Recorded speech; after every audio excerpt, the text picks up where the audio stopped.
je vous retrouve dans une vidéo qui sera divisée en deux parties. Donc la première partie, je vais vous montrer donc le cadeau que j'ai réalisé pour la fête des pères. Et en deuxième partie, ça sera un test de produit.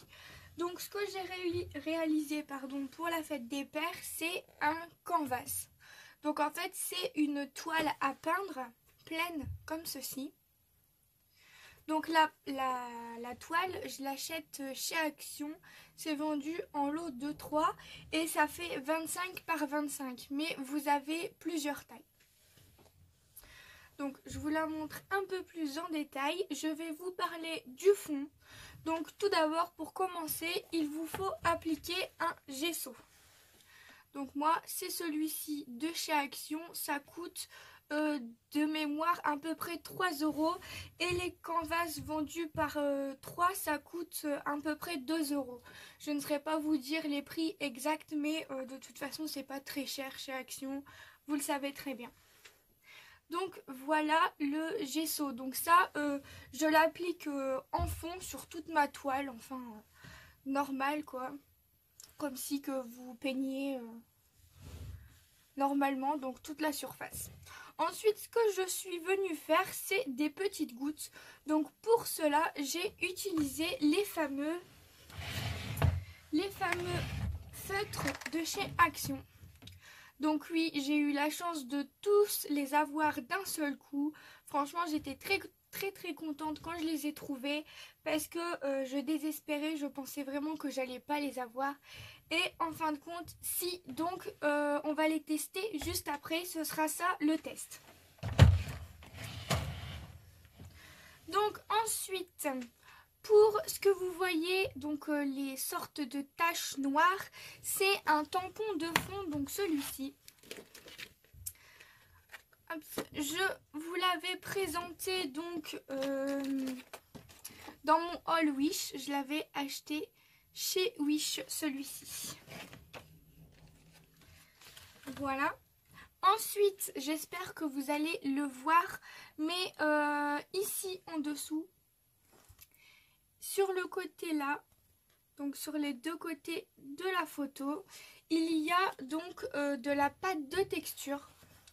Alors la pâte de texture, moi je ne l'ai jamais achetée, je la fais moi-même et franchement ça fonctionne très bien. Donc voilà, le pot était plein, donc vous pouvez voir que j'utilise que ça. Et c'est oui une pâte que je fais moi-même donc. Et si jamais ça vous intéresse que je vous montre comment je la fais, dites-le moi en commentaire et je vous montrerai bien volontiers. Donc avec ma pâte de texture, j'utilise donc des pochoirs. Mais comme je n'ai pas vraiment de pochoir, j'utilise ceci. Donc j'ai utilisé ce modèle-là. Donc en fait normalement ils appellent ça du punch-aid de papier, je sais pas quoi. Enfin bref, mon accent anglais ne s'est toujours pas amélioré. Je pense que vous le savez que j'ai un accent pourri, que je ne sais pas parler anglais de toute façon. Donc je disais voilà, ça normalement c'est fait pour mettre sur des décorations, mais moi je m'en sers donc en pochoir. Ce qui est un petit peu embêtant, c'est que c'est du papier, donc vous pouvez les utiliser qu'une seule fois. Mais il y a de très beaux motifs, donc j'en ai acheté plusieurs. Par contre ça coûte 1,50 €. Donc ensuite, pour appliquer, il vous faut ce genre de petite spatule. Donc celle-ci, je l'ai achetée chez Babou à moins de 2 €. Et donc ensuite, j'ai mis des photos. Donc ce sont les photos de ces chiens parce que mon papa est complètement fou de ces chiens. Donc voilà, alors petit conseil, plastifiez vos photos parce que en fait ça va être suspendu avec la poussière et tout ça, vos photos risquent de s'abîmer très rapidement. Donc petit conseil, toujours plastifier vos photos. Et ensuite là c'est un petit embellissement donc que j'ai eu dans la box de Scrap Didi. Donc je vous l'avais déballé, c'était celle de mars-avril. Donc voilà. Je commence seulement à utiliser ces produits parce que c'est vrai qu'il y en a beaucoup que je ne sais pas quoi faire avec. Mais là, voilà, je m'en sers. Donc ensuite, je voulais vous montrer, j'en avais fait un autre donc pour moi. Le voici. Et là, j'avais utilisé du gesso noir. Et en fait, comme c'était un de mes premiers, on peut voir que ici j'ai raté. Et là, ici en bas, j'ai raté aussi un petit peu. Mais quand il est suspendu au mur, ça ne se voit plus quoi. Donc il faudra que je le mette au mur tout simplement. Et j'en avais fait un autre pour ma grand-mère, donc pour la fête des grands-mères. Je ne peux pas vous le montrer parce que je ne l'ai pas là, je lui ai déjà offert. Donc je vous mettrai une photo sur votre écran. Donc voilà, je vous retrouve tout de suite pour le test de produit. Donc voilà, je vous retrouve donc pour le test. Donc pour ceci, je vais utiliser une feuille de papier aquarelle de ce bloc. C'est bien entendu celui de chez Action.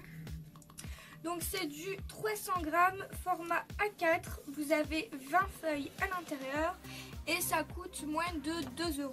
1,75 € il me semble. Donc voilà.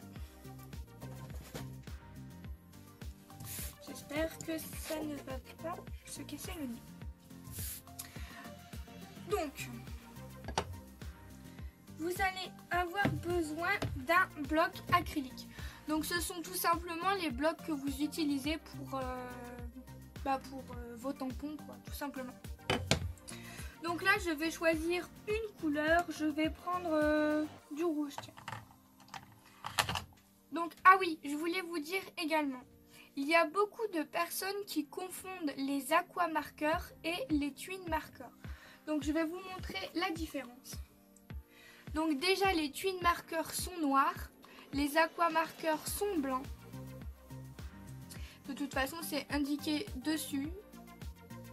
Et ensuite ce qui change c'est cette mine ici. Donc là vous avez une mine comme ça, grosse et plate. Et ici, c'est plus une mine pinceau en fait. J'espère que vous allez bien voir. Donc c'est la petite différence qu'il y a. Par contre, la mine fine, c'est le même principe. Donc voilà, donc ce que je fais, c'est que je prends mon bloc, je prends la mine pinceau et je viens mettre de la matière sur mon bloc. Voilà, on n'hésite pas à mettre de la matière. Donc ensuite, on prend un petit spitch. Je sais pas comment ça s'appelle, moi j'appelle ça les spitch. Donc là, c'est une huile pour cheveux que j'avais terminée.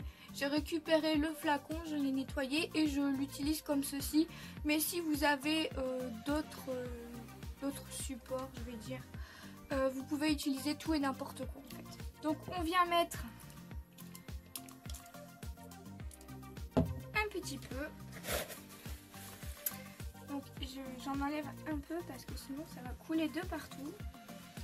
Donc là, soit on prend le bloc et on le retourne sur la feuille, soit on fait l'inverse, on prend la feuille et on la place sur le bloc comme ceci. Donc là c'est, donc je passe, voilà. Donc là c'est en posant comme ça et je vais vous montrer aussi l'inverse. Donc j'essaye de pas mettre trop d'eau pour pas en foutre partout.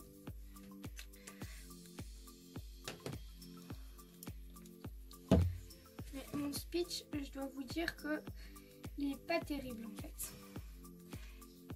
Ou alors, comme je vous dis, vous venez directement prélever comme ça. Voilà. Donc ce que je fais, parce que ce que je fais c'est pas très français. Donc pour pas trop mélanger les couleurs lorsque je fais mes fonds, je viens les sécher entre deux avec un heat gun.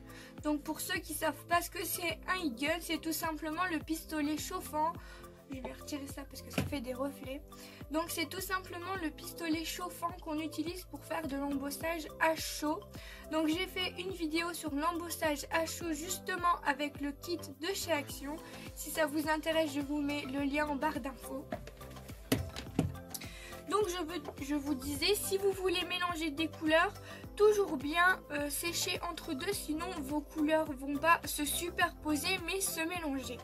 Après, bien entendu, tout dépend du résultat que vous souhaitez. Donc voilà. Et ensuite, pour faire mon fond, je vous disais que j'avais utilisé ce tampon. Alors en fait, on ne s'embête pas du tout, hein. On prend le tampon comme ceci. Donc moi j'utilise de la Memento noire toujours.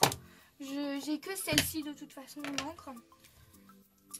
Donc je viens hop comme ça et je viens hop comme ceci pour faire le fond. Après pareil, moi je prends du noir, mais vous pouvez prendre toutes les couleurs que vous voulez, toutes les couleurs que vous avez. Franchement, vous n'êtes même pas obligé de prendre un tampon de fond. Oh, c'est pas possible. Vous pouvez prendre n'importe quel tampon et le répéter plusieurs fois, hein. Ça fait également un tampon de fond. Je l'ai fait sur une ATC, je vous mettrai une photo à votre écran. C'est donc un tampon imitation timbre que j'ai répété en fait en fond. Et je suis venue coller ma licorne au-dessus.